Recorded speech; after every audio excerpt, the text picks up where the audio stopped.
Hello friends, welcome to our YouTube channel arithmetic to advance. आज के इस video में हम एसएससी सीएचएसएल 8 अगस्त 2023 के शिफ्ट 4 के मैथ्स के क्वेश्चन सॉल्व करेंगे और ये आज आपका प्रैक्टिस सेट 20 है। और इसके अलावा जो है ये 8 अगस्त 2023 को जितने भी ये 4 शिफ्ट के अंदर आपके एग्ज़ाम हुए थे उन चारों शिफ्ट की सॉल्यूशन पीडीएफ आज टेलीग्राम चैनल पर एक साथ अपलोड कर दी जाएगी, तो वहाँ से आप पीडीएफ डाउनलोड कर सकते हैं। ठीक है, तो चलिए क्वेश्चन नंबर फर्स्ट से शुरू करते हैं। इसमें देखिए किस छात्र ने भौतिकी और गणित में 10:13 के अनुपात में अंक प्राप्त किए हैं। तो जो इंग्लिश वाले हैं वो यहाँ से वीडियो को पॉज करके इस क्वेश्चन को पढ़ सकते हैं। बाकी यहाँ पर देखिए भौतिकी यहाँ पर पहले लिखा हुआ है, तो यहाँ पर जो है ये पहले 10 जो लिखा हुआ है, यानी कि यहाँ पर भौतिकी के अंदर देखेंगे जो डाटा दे रखे हैं वो 10 के मल्टीपल होने चाहिए। आप यहाँ पर देख सकते हैं सारे के सारे 10 के मल्टीपल दे रखे हैं, तो यहाँ पर आंसर हम क्लियर नहीं कर सकते। और यहाँ पर देखेंगे गणित बाद में लिखा हुआ है, यानी कि यहाँ पर ये जो 13 लिखा हुआ है इस 13 का मल्टीपल देखेंगे, यानी कि गणित में देखेंगे 13 का मल्टीपल ये 80 नहीं है, ये 56 भी नहीं है, 45 भी नहीं है, 13 छिके 78 होता है, यानी कि ये आपके पास आंसर एस हो जाएगा। ठीक है, तो ऑप्शन नंबर 3 करेक्ट आंसर हो जाएगा। ऐसे आप कर सकते हैं। अदरवाइज यहाँ पर आप क्या करेंगे, एक एक का रेशियो बना के देखेंगे। ठीक है, और यहाँ पर रेशियो बनाएंगे तो ये 60 अनुपात क्या बनेगा, 78 बनेगा। यहाँ पर ये 60 पहले लेना है क्योंकि भौतिकी का आपको पहले लेना है, तो यहाँ पर ये 6 से दोनों साइड डिवाइड हो रहा है, यानी कि 10:13 जो है ये आपके पास करेक्ट आंसर आ जाएगा। नेक्स्ट देखिए, एक बगीचे की उस त्रिकोणीय फूलों की क्यारी का क्षेत्रफल क्या है जिसका परिमाप 20 मीटर है और दो भुजाएं 5 मीटर और 6 मीटर हैं।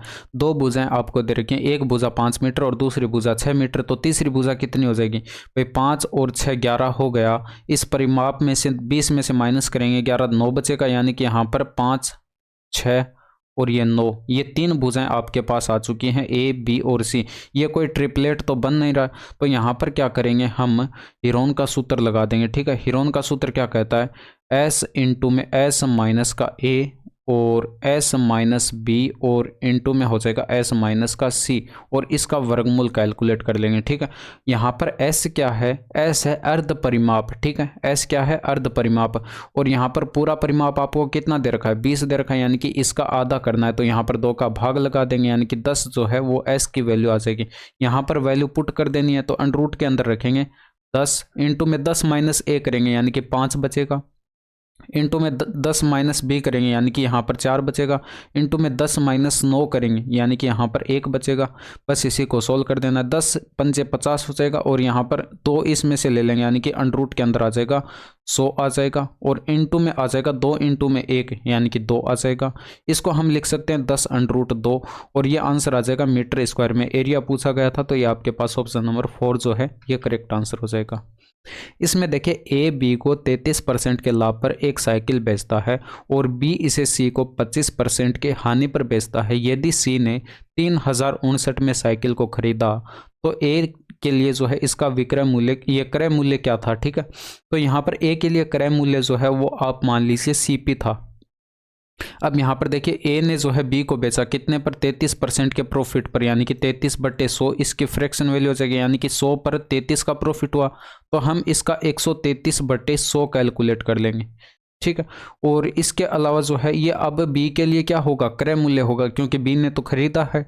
अब यहाँ पर बी सी को बेच रहा है कितने पर, 25% के लॉस पर, 1/4 इसकी फ्रैक्शन वैल्यू, यानी कि 4 पर 1 का लॉस हो रहा है, यानी कि इसका हम 3/4 कैलकुलेट कर लेंगे, तो ये बी के लिए विक्रय मूल्य हो जाएगा। और विक्रय मूल्य होगा कितना, जितना ये सी जो है बी को पे करेगा, और सी ने पे किया कितना किया था, यानी कि 3059 किया था, तो ये बराबर हो जाएगा 3059 के।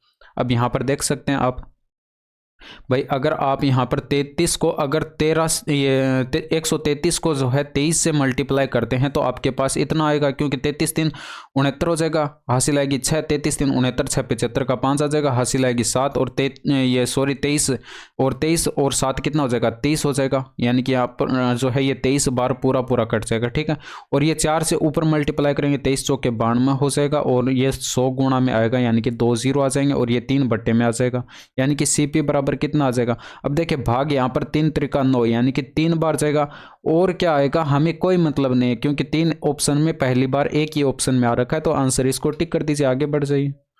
इसमें देखिए इसको सोल्व करेंगे तो ऊपर सबसे पहले सोल्व करिए, यानी कि ऑफ अगर आप सोल्व करते हैं तो यहाँ पर 8 8 64 हो जाएगा, और यहाँ पर 3 प्लस ये 8 इंटू में 8 यानी कि ये भी 64 हो जाएगा, और यहाँ पर मैं लिख देता हूँ यहाँ पर ये 64 हो जाएगा। और यहाँ पर ये देखिए डिवाइड का चिन्ह था, तो यानी कि बट्टे में ऑफ वाला जो ये 64 आया है ये बट्टे में लिख देंगे, ठीक है। और यहाँ पर प्लस में 7/7 ये तो कट जाएगा, यानी कि यहाँ पर जो है 2 इंटू में 1 यानी कि 2 आएगा, और बट्टे में क्या आएगा यहाँ पर देख लीजिए, ये आपके पास यहाँ पर ऑफ है, यानी कि यहाँ पर 5 इंटू में 4 बट्टे में लिख देंगे, यहाँ पर डिवाइड का चिन्ह था, और ऊपर कितना आएगा 5 आएगा, और यहाँ पर प्लस में कितना आएगा ये देखिए 3 से 3 कट जाएगा, यानी कि 3 इंटू में 1 3 आएगा प्लस का, और माइनस का 3 और प्लस का 2। बस इसको सोल्व कर दीजिए, 5 से ये कट जाएगा यानी कि 1/4, ये 3 से 3 कट जाएगा, यानी कि ऊपर कितना आ जाएगा ये इससे कट जाएगा 1 आ जाएगा, 3 + 1 + 2 कितना हो जाएगा 6 हो जाएगा ऊपर। बट्टे में ये देखिए 4 दूनी का 8 हो जाएगा, और प्लस 1 करेंगे 9 हो जाएगा, बट्टे 4 आ जाएगा, ठीक है। 3 से कटेगा 2 बार, 3 से कटेगा 3 बार, यानी कि यहाँ पर जो है कितना आ जाएगा ये 4 ऊपर चला जाएगा, यानी कि 8/3 आ जाएगा, 3 दूनी का 6 हो जाएगा, 2 शेषफल बट्टे 3 जो है ये आपके पास करेक्ट आंसर हो जाएगा। नेक्स्ट देखिए, इसमें देखिए ए का बी के साथ अनुपात दे रखा है, और ये आपको कैलकुलेट करके बताना है क्या होगा। यहाँ पर आप देख सकते हैं 2 कॉमन आ रहा है, ठीक है। इसके अलावा b² भी आप कॉमन ले लेंगे यहाँ से, तो 2b² आपने क्या किया कॉमन ले लिया, ब्रैकेट में क्या बच जाएगा यहाँ पर 3 बच जाएगा, a² है, b² यहाँ पर है नहीं तो बट्टे में b² लिख दीजिए, माइनस यहाँ पर 1 बच जाएगा, अनुपात यहाँ पर देखिए b² कॉमन लेंगे तो ब्रैकेट के अंदर 1 बच जाएगा, माइनस यहाँ पर b² नहीं है तो a² के बट्टे में लिख दीजिए b²। अब यहाँ पर आप देख सकते हैं आपको दिया क्या गया था, यहाँ पर a/b दिया गया था, कितना 5/7 दिया गया था, तो दोनों साइड स्क्वायर करेंगे तो a²/b² कितना आ जाएगा 25/49 आ जाएगा, यानी कि यहाँ पर क्या कर देंगे वैल्यू पुट कर देंगे दोनों जगह, तो ये यहाँ पर b² से तो b² कट जाएगा, और यहाँ पर 2 इंटू में आ जाएगा 25 3 75 हो जाएगा, बट्टे में 49 हो जाएगा, माइनस का 1 हो जाएगा, और यहाँ पर हो जाएगा अनुपात और इंटू में 1 माइनस यहाँ पर 25/49 हो जाएगा, ठीक है। अब यहाँ पर देखिए जितनी डायरेक्ट कैलकुलेशन कर सकते हैं उतनी डायरेक्ट कैलकुलेशन करनी है, यहाँ पर समझाने के लिए मैं थोड़ा सा एक्स्ट्रा लिख रहा हूँ, ठीक है। अब ये 49 इसमें से माइनस करेंगे 75 में से, तो कितने का डिफरेंस है ये 26 का डिफरेंस है, और यहाँ पर बट्टे में 49 आ जाएगा, और यहाँ पर गुणा में 2 है, और ये अनुपात यहाँ पर अगर डिफरेंस करेंगे तो 49 में से 25 घटाइए, यानी कि ऊपर 24 बचेगा, और बट्टे 49 से 49 कट जाएगा। अब यहाँ पर 2 तो ये कट जाएगा, और 2 इसमें से कट जाएगा, यानी कि कितना ये 4 आ जाएगा मल्टीप्लाई में, ठीक है, और ये 13 बच गया, और यहाँ पर 6 चौके 24 आ जाएगा, यानी कि 13/6 जो है वो आपके पास करेक्ट आंसर हो जाएगा। नेक्स्ट देखिए, अभी इसमें देखिए यहाँ पर आपको ध्यान में ये रखना था, यहाँ पर 54 डिग्री और 36 डिग्री ये 90 डिग्री बन रहा है, यानी कि आपस में बराबर होंगे, ये कट जाएगा 1 आ जाएगा, ठीक है। और यहाँ पर 70 डिग्री और 20 डिग्री 90 डिग्री हो रहा है, यानी कि आपस में बराबर होंगे, 1 आ जाएगा। यहाँ पर भी tan 45 की वैल्यू 1 होती है, यानी कि यहाँ पर 2 गुणा 1 करेंगे तो ये 2 आ जाएगा, यानी कि टोटल कितना आएगा 1 + 1 2 और -2 करेंगे आंसर 0। ऐसे आपको यहाँ पर ये क्वेश्चन करना था।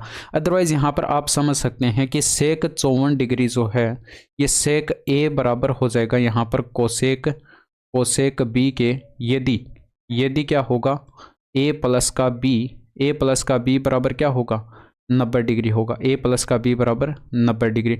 मैं आपको यहाँ पर ये करके दिखा देता हूँ एक यहाँ पर देखिए b को आप क्या लिख सकते हैं, यहाँ से अगर देखेंगे तो b बराबर क्या आ जाएगा 90 डिग्री माइनस का a आ जाएगा, 90 डिग्री माइनस का a आ जाएगा, यानी कि b की जगह आप लिख सकते हैं 90 डिग्री माइनस का a लिख सकते हैं।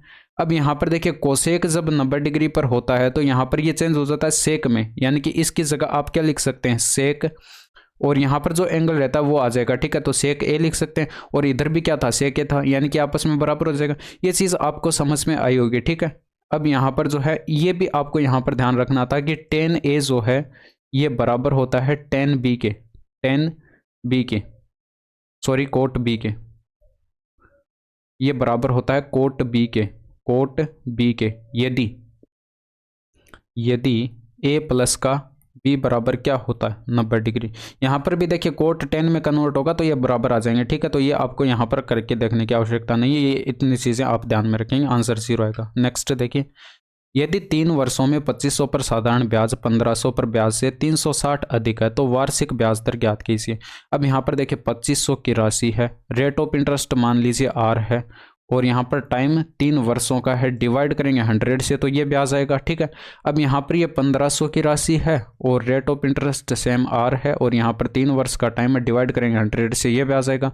इससे यहाँ पर कितना है 360 अधिक है ये वाला। ठीक है, तो ये बराबर हो जाएगा इसके। अब यहाँ पर देखिए 2 0 से ये 2 0 कैंसिल, 2 0 से ये 2 0 कैंसिल, 25 3 75 आर ये हो जाएगा, 15 3 45 आर ये हो जाएगा। इधर लाकर डिफरेंस करेंगे तो 30 आर बचेगा और ये बराबर 360 के। 0 से 0 कैंसिल, आर बराबर 12 3 36 यानी कि 12% करेक्ट आंसर आ जाएगा। नेक्स्ट देखिए, एक मोबाइल को उसके क्रय मूल्य से 25% अधिक पर अंकित किया जाता है। 5% का लाभ कमाने के लिए इसे कितने प्रतिशत छूट पर बेचा जाना चाहिए।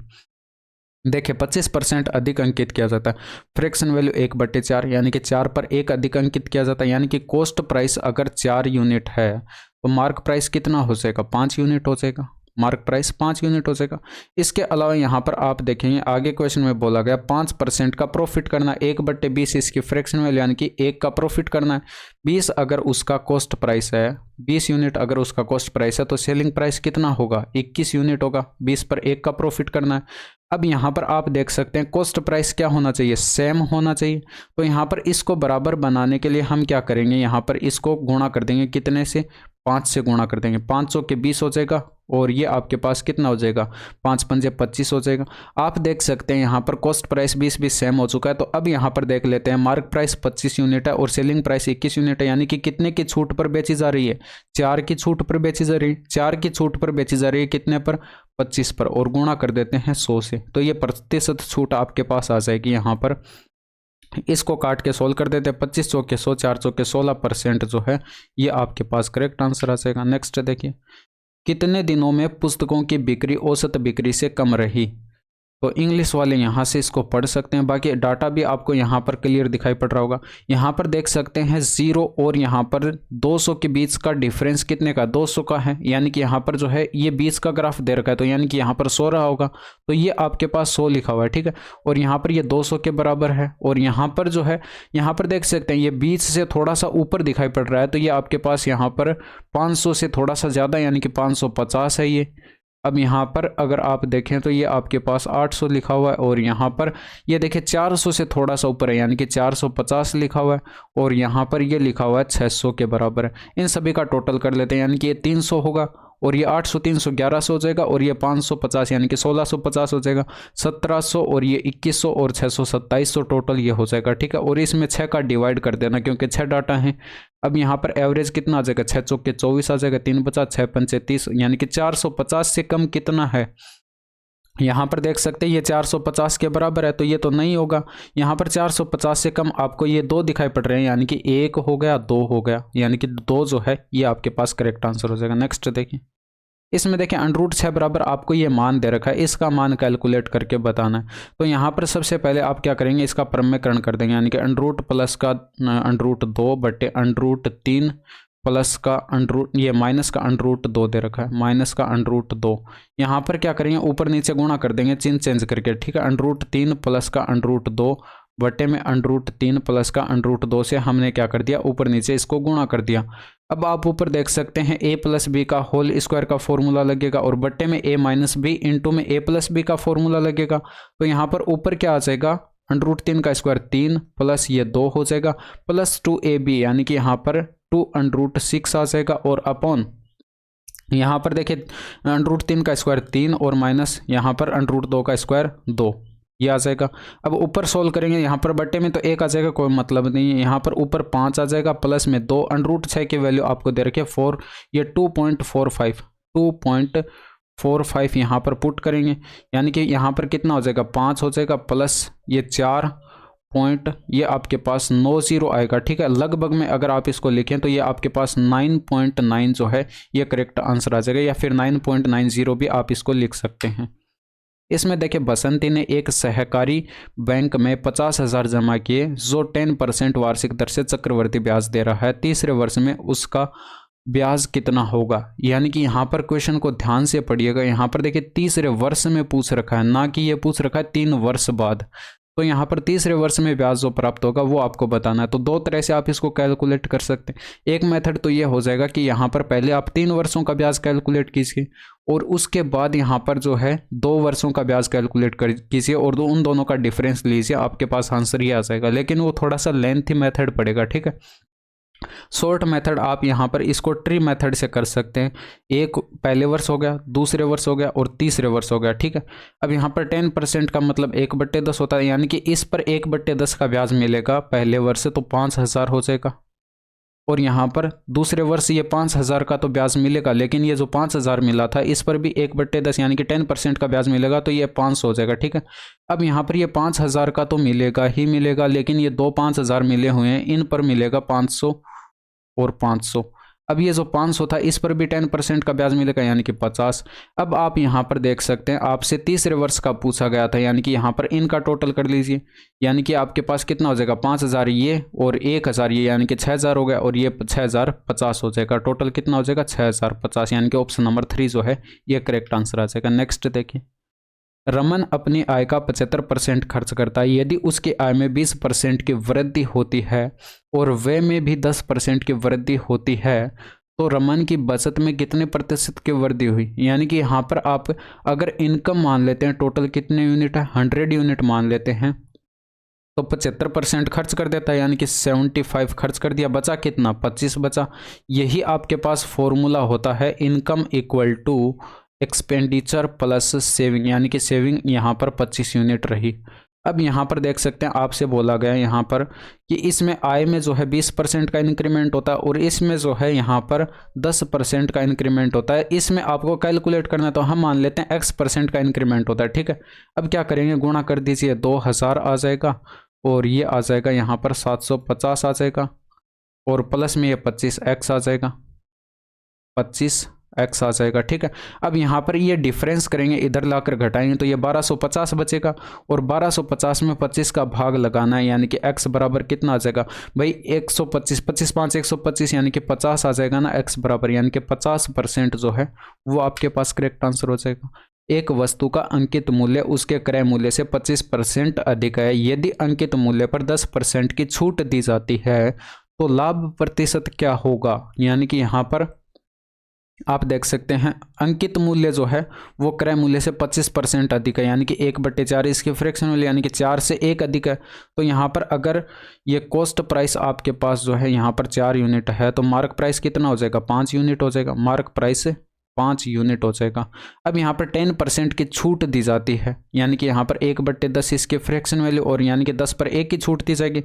तो सेलिंग प्राइस जो आपके पास होगा वो कितना होगा, ये कॉस्ट प्राइस 4 यूनिट, ये मार्क प्राइस पर छूट दी जाती है, यानी कि यहाँ पर 5 यूनिट पर छूट दी जाएगी, यानी कि 10 पर 1 की छूट, यानी कि 9/10 इसका कैलकुलेट करेंगे, ये 4.5 आ जाएगा।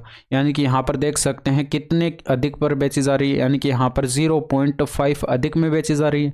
तो यहाँ पर जो है 0.5 का प्रॉफिट हो रहा है, कितने पर 0.5 का प्रॉफिट हो रहा है, यहाँ पर 4 पर गुणा कर देते हैं 100 से, ये 2500 125 हो जाएगा, 25 5 125 हो जाएगा, ये 2500 के 100 हो जाएगा और 25 5 125 हो जाएगा और यहाँ पर जो है एक स्थान पर दशमलव आ जाएगा, यानी कि 12.5% जो है वो आपके पास करेक्ट आंसर आ जाएगा। अंग्रेजी और सामाजिक विज्ञान में प्राप्त अंक हिंदी और गणित में प्राप्त अंकों से कितने प्रतिशत कम है। तो जो इंग्लिश वाले हैं वो यहाँ से इसको पढ़ सकते हैं। बाकी यहाँ पर अगर आप देखेंगे सामाजिक विज्ञान यानी कि सोशल साइंस एसएस में आपको यहाँ पर देखना ये 59 लिखा हुआ है, आपको नहीं दिखाई पड़ रहा है तो मैं यहाँ पर लिख देता हूँ, ठीक है 59। और इसके अलावा यहाँ पर आपको देखना है सामाजिक विज्ञान हो गया, अंग्रेजी का देखना है यानी कि यहाँ पर इंग्लिश का देखेंगे तो ये 52 लिखा हुआ है, दोनों का सम करिए यानी कि 111 हो रहा है। और यहाँ पर आपको देखना है हिंदी और गणित का, यानी कि हिंदी के अंदर यहाँ पर देखेंगे तो ये कितना लिखा हुआ है 72 लिखा हुआ है, ठीक है। और गणित के अंदर ये 88 लिखा हुआ है, इनका सम करेंगे तो ये आपके पास जो है 90 और 70 160 हो जाएगा। यहाँ पर आपको डिफरेंस दिखाई पड़ रहा है कितने का है 49 का डिफरेंस है, यानी कि ये इससे 49 कम है, 49 कम है इससे, किससे 160 से। तो यहाँ पर 160 बट्टे में और गुणा कर देते हैं 100 से, ये 0 से ये 0 कैंसिल, यानी कि 490 में ये 490 में भाग लगाना पड़ेगा कितने का 16 का। तो 16 3 48 हो जाएगा, 1 बचेगा उतारेंगे 0 भाग जाएगा 0 बार, 10 बचा शेषफल बट्टे 16 यानी कि 2 से कटेगा 5/8 जो है ये आपके पास करेक्ट आंसर आ जाएगा। नेक्स्ट देखिए से के बराबर ये दे रखा है तो कोट ए बराबर आपको कैलकुलेट करके बताना है। तो इसको दो मेथड से कर सकते हैं। अगर आपको यहाँ पर ट्रिपलेट याद है तो ट्रायंगल बना लीजिए, यानी कि यहाँ पर ये ट्रायंगल बन गया, ये ए एंगल मान लीजिए, यानी कि आपके पास फॉर्मूला होता है ये कर्ण बटे आधार होता है, यानी कि आपके पास 17 हो गया और आधार 15 हो गया, तो ये आपके पास 8 हो जाएगा। अब यहाँ पर कोट ए की वैल्यू आप बता सकते हैं, यानी कि आपके पास होता है आधार बटे लंब, यानी कि आधार यहाँ पर कितने का 15 और बटे लंब यहाँ पर 8 है, तो ये आपके पास करेक्ट आंसर आ जाएगा। अदरवाइज फॉर्मूले आपको याद है तो फॉर्मूलों से भी आप कर सकते हैं। यहाँ से आप जाएंगे 10 पर, यानी कि 10 एक बराबर क्या होता है, फॉर्मूला होता है अंडर रूट के अंदर सेक स्क्वायर ए, सेक स्क्वायर ए माइनस का 1 होता है। यहाँ पर सेक ए की जगह इसकी वैल्यू पुट करेंगे तो अंडर रूट के अंदर इसका स्क्वायर करेंगे, यानी कि 17 का स्क्वायर 289 289 हो जाएगा, बटे में 15 का स्क्वायर 225 हो जाएगा और माइनस कर देंगे 1। अब यहाँ पर ऊपर आप डिफरेंस देख सकते हैं कितने का दिखाई पड़ रहा है, 64 का आपको डिफरेंस दिखाई पड़ रहा है, ऊपर आ जाएगा 64 और बटे में आ जाएगा 225, ठीक है। अब यहाँ पर जो है ये कितना हो जाएगा 8 हो जाएगा और बटे में 15 हो जाएगा। ये आपके पास 10 की वैल्यू आई है, लेकिन आपको जाना है कोट पर, और कोट ए बराबर आपको फॉर्मूला पता है 1/10 ए होता है ये, और 10 ए जो है यहाँ पर ये आया था इसका उल्टा हो जाएगा, यानी कि यहाँ पर 15 ऊपर चला जाएगा बटे 8 आ जाएगा। तो किसी भी तरह से आप इसको कैलकुलेट कर सकते हैं। पहले वाला मेथड थोड़ा सा सोल्व पड़ेगा, ठीक है, और सेकंड मेथड जो बताया वो थोड़ा सा कैलकुलेटिव हो जाएगा। यहाँ पर देखिए 4 कॉमन लेंगे तो यहाँ पर 4 कॉमन लेंगे तो y - 1/y आ जाएगा, इसके मल्टीप्लाई में 4 आएगा, इधर भेज देंगे यानी कि 11/4 आ जाएगा। अब जब y - 1/y बराबर आपके पास हो और इस पर आपको यहाँ पर जाना हो तो यहाँ पर जो है ये बराबर, अगर आपको यहाँ पर ये जो है a दे रखा हो, यहाँ पर y - 1/y बराबर क्या हो a हो, तो यहाँ पर इस पर जाने के लिए हम क्या करते हैं a स्क्वायर करते हैं और +2 कर देते हैं, ठीक है, यानी कि 11/4 का होल स्क्वायर कर देना है और +2 कर देना है, ठीक है। 121 हो जाएगा बटे 16 हो जाएगा और +2, यानी कि यहाँ पर 16 दूनी 32 153 हो जाएगा, ऊपर ऐड करेंगे तो, और बटे में कितना हो जाएगा ये 16 हो जाएगा, 16 निमा 144 होता है, शेषफल कितना बचेगा ये 9 बचेगा और बटे 16 जो है ये आपके पास करेक्ट आंसर आ जाएगा। नेक्स्ट देखिए केंद्र पर 22.5 डिग्री के कोण को अंतरित करने वाले एक वृत्त के त्रिज्या खंड के चाप की लंबाई ये है, तो वृत्त की त्रिज्या क्या होगी। अब ये सिंपल सा क्वेश्चन है, चाप की लंबाई आपको दे रखी है यानी कि 16.5 ये आपके पास चाप की लंबाई है, और इसको कैलकुलेट करने का फॉर्मूला होता है θ/360। थीटा यहाँ पर कितना है 22.5 है बटे 360 डिग्री, इंटू में 2πr, 2 इंटू में पाई की वैल्यू 22/7 इंटू में आर आपको कैलकुलेट करना है। बस इसी को सॉल्व कर देते हैं। यहाँ पर पॉइंट से तो ये पॉइंट कट जाएगा, इसके अलावा यहाँ पर ये 15 से डिवाइड होता हुआ आपको दिखाई पड़ रहा है, ये 15 बार कटेगा और यहाँ पर ये 15 से 11 बार कट जाएगा, ठीक है। और इसके अलावा जो है 15 दूनी 30 हो जाएगा, 15 चौके 60 हो जाएगा, और 2 ये चला जाएगा और 2 इसमें से चला जाएगा, यहाँ पर 11 बचेगा, ये 4 आएगा, 4 से कट जाएगा, 6 चौके 24, ठीक है। और इसके अलावा ये 11 से 11 कट जाएगा और ये 7 छिके 42 हो जाएगा, 42 इधर 1 बचा, 1 से मल्टीप्लाई होगा 42 यानी कि ये 42 आ जाएगा, और ये इधर आर बचा, आर बराबर कितना आ जाएगा 42। नेक्स्ट देखिए एक कार पहले 210 किलोमीटर की दूरी 70 किलोमीटर/आवर की चाल से तय करती है, यह अगले 170 किलोमीटर की दूरी 85 किलोमीटर/आवर की चाल से तय करती है, तो कार की औसत चाल क्या है। अब देखिए 210 किलोमीटर की दूरी है, 70 की स्पीड से तय करती है, तो यहाँ पर दूरी के अंदर जब चाल का भाग लगाएंगे यानी कि यहाँ पर टाइम कितना आ जाएगा 7×21 यानी कि 3 घंटे का टाइम आ जाएगा। इसमें यहाँ पर 170 में भाग लगाएंगे इस चाल का, तो यहाँ पर टाइम कितना आ जाएगा भाई 2 गुना दे रखा है, यानी कि आपके पास जो है 2 घंटे का टाइम यहाँ पर आ जाएगा। टोटल डिस्टेंस करिए और अपॉन टोटल टाइम कर दीजिए, यानी कि यहाँ पर 210 और 170 कितना हो जाएगा 380 हो जाएगा, डिवाइड कर देना है 3 + 2 यानी कि टोटल टाइम से, तो यहाँ पर 7 पंचे 35 हो जाएगा, ये 7 पंचे 35 हो जाएगा, 5 का भाग लगाना है, ठीक है। और यहाँ पर जो है 3 बचेगा, उतारेंगे 0 5 6 30 यानी कि 76 किलोमीटर/आवर जो है ये आपके पास करेक्ट आंसर आ जाएगा। यदि एक त्रिभुज के एक बाह्य कोण के 2 सम्मुख अंतःकोण ये हैं, तो बाह्य कोण की माप कितनी है। अब देखिए जिनको फॉर्मूला पता होगा, कॉन्सेप्ट पता होगा, वो तो डायरेक्ट इनका सम करके जो है 100 डिग्री आंसर टिक कर देगा। अदरवाइज यहाँ पर आप समझने के लिए समझ सकते हैं कि अगर आपको यहाँ पर कोई भी एक ट्रायंगल दे रखा हो, ठीक है, और इसका बाह्य कोण जो है या आप यहाँ पर भी ले सकते हैं, यहाँ पर भी ले सकते हैं, यहाँ पर भी ले सकते हैं, कहीं पर भी ले सकते हैं, ठीक है। ये बाह्य कोण हो जाएगा और इसके सम्मुख कोण जो है ये हो जाएंगे आपके पास। और यहाँ पर ये दे रखा है 35 डिग्री और ये 65 डिग्री दे रखा है, ठीक है। आप इसको 35 और इसको 65 भी कर सकते हैं। अब यहाँ पर देखिए बाह्य कोण जो है इन दोनों के सम के बराबर होता है, यानी कि 35 प्लस का 65 करेंगे तो ये बराबर 100 डिग्री आएगा। तो यही आपके पास करेक्ट आंसर हो जाएगा। बस नेक्स्ट देखिए, एक त्रिभुज ABC में कोण A का समद्विभाजक AP बिंदु P पर BC के लंबवत है। BP और PC की माप क्रमशः x और 3y हैं। AB और AC की माप 4x और 5y प्लस 21 है। x प्लस वाई का माप क्या होगा? तो यहाँ पर जो है इसीलिए आप इस क्वेश्चन को कर सकते हैं। बहुत शानदार क्वेश्चन, ध्यान से समझिएगा। यहाँ पर इसको देखिए, यहाँ पर A, B एंड C ये आपके पास एक ट्रायंगल दे रखा है, ठीक है। अब यहाँ पर A जो एंगल बन रहा है इसका समद्विभाजक खींचा जाता है, जो कि यहाँ पर BC को बिंदु P पर लंबवत काटता है। ये क्वेश्चन में बोला गया है, ठीक है। ये यहाँ पर 90 डिग्री पर काटता है, ये आपके पास AP लंब हो जाएगा, ठीक है। और ये इसका एंगल A का समद्विभाजक, यानी कि ये इसको बराबर बराबर भागों में बांटेगा। अब आप यहाँ पर देख सकते हैं ये वाला कोण इसके बराबर है और ये वाला कोण इसके बराबर है। तो ये AP जो है दोनों ट्रायंगल में क्या है, उभयनिष्ठ है। तो यहाँ पर हम कह सकते हैं कि ASA सर्वांग क्षमता नियम से जो है ये दोनों ट्रायंगल क्या हैं, सर्वांग सम है, ठीक है। ये आप यहाँ पर जानते हैं, ये कॉन्ग्रुएंट हो जाएंगे, ठीक है, एक दूसरे के। अब जब ये दोनों एक दूसरे के कॉन्ग्रुएंट हो जाएंगे तो आप यहाँ पर कह सकते हैं कि ये भुजाएं जो है आपस में बराबर होंगी, इसके संगत भुजाएं आपस में बराबर होंगी। भाई यहाँ पर जो है ये आपको AB कितना दे रखा है, AB दे रखा है 4x, AB दे रखा है 4x। और यहाँ पर AC कितना दे रखा है, ये दे रखा है 5y प्लस का 21। और यहाँ पर ये BP दे रखा है आपको x और ये PC दे रखा है आपको 3y, ठीक है। तो संगत भुजाएं जब आपस में बराबर होंगी, यानी कि यहाँ पर BP की संगत भुजा PC है, तो ये x बराबर हो जाएगा 3y और यहाँ से जो है ये बराबर हो जाएगा 4x बराबर 5y प्लस का 21। अब यहाँ पर जो है आप x की वैल्यू 3y जो है इस इक्वेशन में पुट करेंगे, इस इक्वेशन के अंदर रखेंगे x की वैल्यू। तो यहाँ पर जो है x की जगह 3y रखेंगे तो ये कितना हो जाएगा, 4 त्रिका 12y हो जाएगा और ये बराबर 5y हो जाएगा प्लस का 21 हो जाएगा। डिफरेंस करेंगे तो इधर 7y बचेगा बराबर 21, यानी कि y बराबर कितना आ जाएगा, 3 आ जाएगा। y बराबर 3 यहाँ पर रखेंगे तो x बराबर कितना आ जाएगा, 9 आ जाएगा। 9 प्लस का 3 करेंगे तो यानी कि 12 जो है वो आपके पास करेक्ट आंसर होगा। तो इस तरह से आप इसको कैलकुलेट कर सकते हैं। अब देखिए इस ट्रायंगल में बहुत सारे कॉन्सेप्ट काम करते हैं।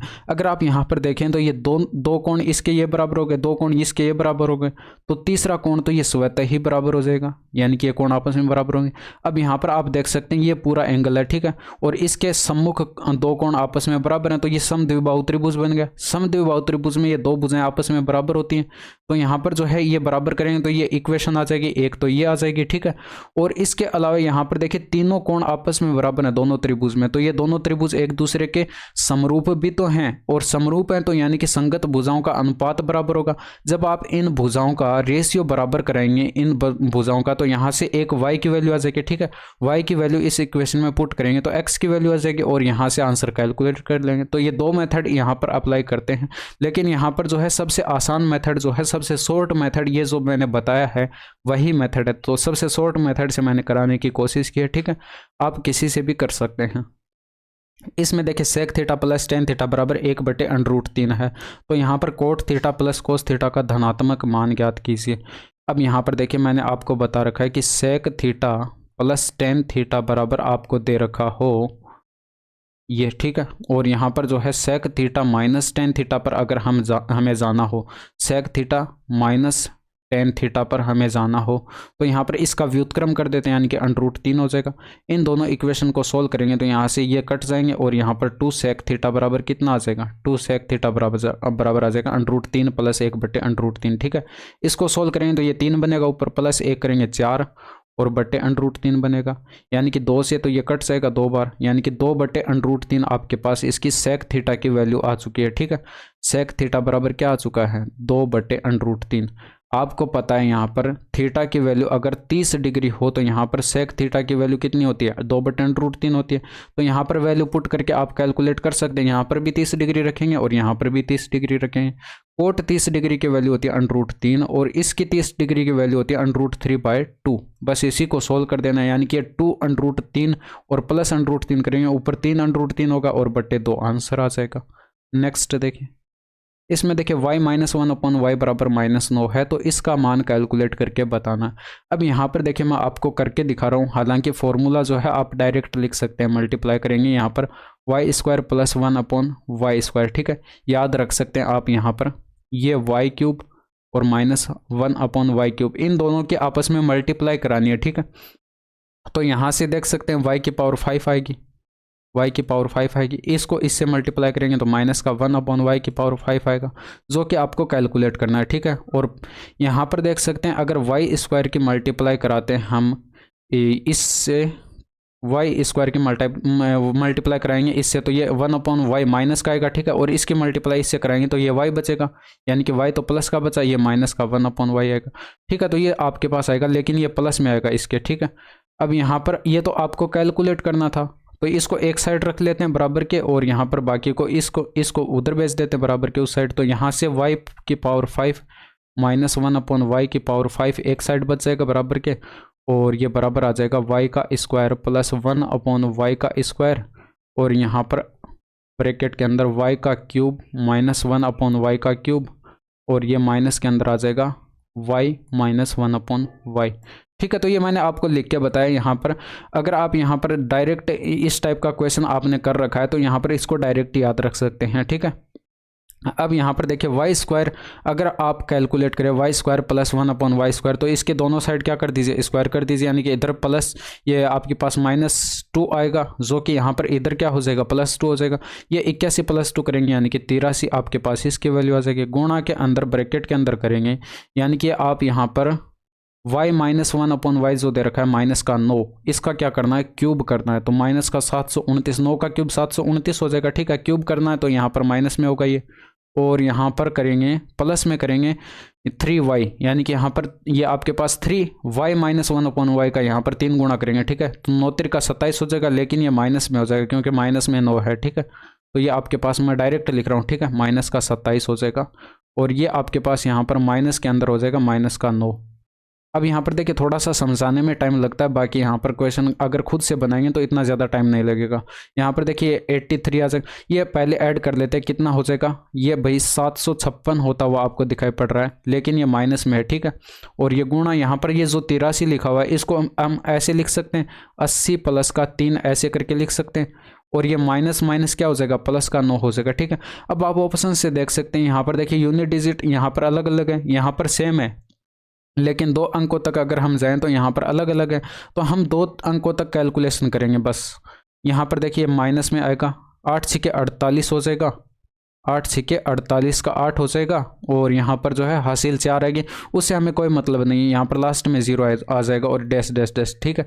ऐसे करके ये कैलकुलेशन होगी, और यहाँ पर ये माइनस में आएगा, और ये 36 का 18 हो जाएगा, हासिल आएगी 1, और 5 3 का 15, और 1 16 का 6 हो जाएगा, ये डैश डैश, ठीक है। आगे क्या आएगा हमें कोई मतलब नहीं है, और ये प्लस का 9 है। अब यहाँ पर आप देख सकते हैं ये दोनों संख्याएं क्या है, माइनस में, यानी कि आपस में क्या हो जाएंगे, जुड़ जाएंगे। तो यहाँ पर ये यूनिट डिजिट यहाँ पर 8 आ जाएगा, 8 से 14 का 4 आ जाएगा यूनिट डिजिट। आगे क्या आएगा हमें कोई मतलब नहीं है, लेकिन ये माइनस में आएगा, और ये प्लस का 9 आ जाएगा, ठीक है। अब यहाँ पर आप देख सकते हैं ये वैल्यू माइनस में है, ठीक है, और ये वैल्यू प्लस में है। तो यहाँ पर जब इसमें से माइनस करेंगे, यानी कि 8 में से तो 9 जाएगा नहीं, यानी कि 18 में से 9 घटाएंगे तो ये कितना बचेगा, यूनिट डिजिट आपके पास 9 आएगा, और यहाँ पर जो है ये 3 बचा, यानी कि यहाँ पर ये 3 बच जाएगा, ठीक है। और ये डैश डैश डैश, लेकिन ये आंसर माइनस में आएगा, यानी कि ऑप्शन में लास्ट में 39 आपको 1 में दिखाई पड़ रहा, आंसर टिक कर दीजिए। बस इतनी सी कैलकुलेशन आपको करनी थी, ठीक है। तो कैलकुलेशन से आप इस तरह से बच सकते हैं। नेक्स्ट देखिए, इसमें देखिए x² + y² बराबर 25 की त्रिज्या ज्ञात कीजिए। अगर आपको देखिए फॉर्मूला पता है, वृत्त का फॉर्मूला अगर आपको पता है तो आप इजीली इस क्वेश्चन को बना सकते हैं।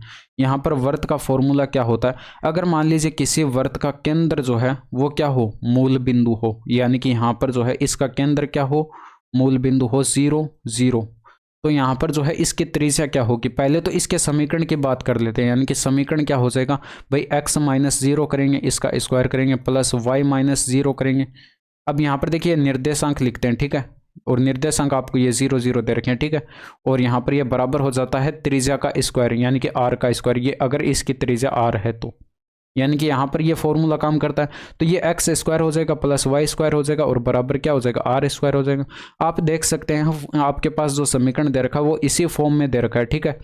तो यहाँ पर ये जो बराबर 25 लिखा हुआ है इसको आप क्या लिख सकते हैं, 5 का स्क्वायर लिख सकते हैं। अब आप कंपेयर करा लीजिए, यहाँ पर r लिखा हुआ है और यहाँ पर 5 लिखा हुआ है, यानी कि r बराबर कितना हो जाएगा, 5 इकाई हो जाएगा। तो ऑप्शन नंबर सेकंड जो है ये करेक्ट आंसर हो जाएगा। बाकी वर्त के बारे में जो है इंपॉर्टेंट कॉन्सेप्ट और भी हैं, वो मैं नेक्स्ट वीडियो में जो है एक अलग से वीडियो सेपरेट वीडियो बना दूंगा। तो कंप्लीट वीडियो जो है वो आप देख लेना। बाकी जो है टेलीग्राम चैनल पर ज्वाइन कर लेना, वहाँ पर जो है उस वीडियो का लिंक मैं डाल दूंगा, तो वहाँ से जाकर आप उसको देख सकते हैं। उसमें हम चर्चा ये करेंगे, वर्त का समीकरण हम पता करेंगे, ठीक है, और उसके बाद जो है वर्त का सामान्य समीकरण जो होता है उसके बारे में चर्चा करेंगे। और अगर वर्त का केंद्र मूल बिंदु हो तो वर्त का समीकरण क्या होगा उसके बारे में भी हम चर्चा करेंगे, ठीक है। यानी कि आगे से एसएससी जो है वर्त के बारे में और क्वेश्चन किस तरह से पूछ सकता है, अगर पूछ सकता है तो। हालांकि जो है अभी तक मेरे सामने जो है सीसीएल के अंदर ऐसा कोई क्वेश्चन नहीं है। 2022 और 2023 का एनालिसिस मैंने किया है और सीएचएसएल के अंदर ये क्वेश्चन देखने को मिला है पहली बार, ठीक है, अभी तक। इसमें देखिए यहाँ पर ए बी से दोगुना अच्छा कर्मचारी है और दोनों मिलकर एक काम को 20 दिनों में पूरा कर सकते हैं। ए अकेले इसे कितने दिनों में पूरा कर सकता है।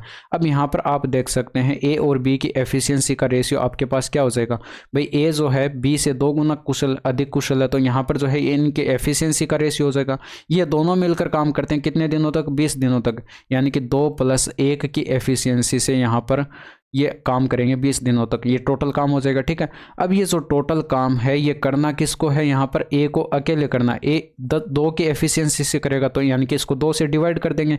ये आपको दिखाई पड़ रहा है आंसर 30 दिन आ जाएगा, 2 1 3, और यहाँ पर ये देखिए यहाँ पर ये 10 बार कटेगा, ये यहाँ पर 10 बार कटेगा, तो ये आपको दिखाई पड़ रहा है 2 1 3 इंटू में 10 यानी कि 30 दिन आंसर आ जाएगा। नेक्स्ट देखिए, इसमें देखिए यहाँ पर 80 किलोमीटर पर आवर की चाल से चल रही एक रेलगाड़ी समान दिशा में 26 किलोमीटर पर आवर की चाल से चल रही एक दूसरी रेलगाड़ी को 30 सेकंड में पार करती है। दोनों रेलगाड़ियों की संयुक्त लंबाई ज्ञात कीजिए। अब दोनों रेलगाड़ियों की संयुक्त लंबाई अगर आप कैपिटल एल मान लेते हैं, ठीक है, तो ये एल डिस्टेंस कवर हो रही है, यहाँ पर समान दिशा में चल रही है, यानी कि रिलेटिव स्पीड क्या हो जाएगी, इन दोनों का डिफरेंस करके हो जाएगी, ठीक। डिफरेंस कितने का है, 4 और ये 50, यानी कि 54 किलोमीटर पर आवर की स्पीड से कवर होगी। लेकिन ये स्पीड किलोमीटर पर आवर में है तो इसको मीटर प्रति सेकंड में कन्वर्ट करना होगा, यानी कि 5/18 से इसको गुणा करना होगा। ये आपके पास यहाँ पर देखिए दूरी बट्टे चाल करते हैं तो ये समय आता है, और समय यहाँ पर 30 सेकंड का दे रखा है, तो बराबर 30 सेकंड के हो जाएगा।